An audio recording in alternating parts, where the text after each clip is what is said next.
प्रस्तावित MIDCसाठी नागपूरच्या रामटेक तालुक्यातील पटगोवारी गावाची 3000 एकर जमीन अधिग्रहित करायची आहे, मात्र स्थानिकांनी विरोध केलाय।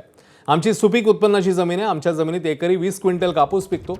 गावातील नागरिकांना शेती हेच एकमेव रोजगाराचं माध्यम आहे, त्यामुळे आमची सुपीक जमीन घेण्यापेक्षा रामटेक तालुक्यातलीच जंगलाची पडीक जमीन शासनाने अधिग्रहित करावी अशी मागणी पटगोवारी गावाच्या स्थानिकांनी केली।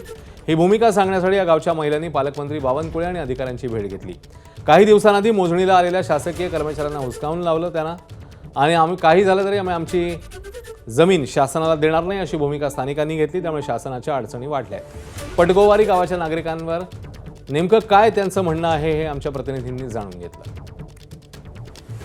आम्हाला मेन म्हणजे आमची शेती सुपीक आहे सर, तर आम्हाला आमची जमीन द्यायचीच नाही आहे। आम्हाला MIDC नाही हवी, आम्हाला आमची शेतीच हवी आहे। आजी माझ्याकडे आहे 25 ते 4 मुलं आहेत, त्याला वाटून दिलं, आमच्या पोटापुरती ठेवली, तर हे लोक असे तंग करून राहिले आम्हाला। आम्ही 10 करोड एकट बी देईन तरी आम्ही देऊ शकत नाही।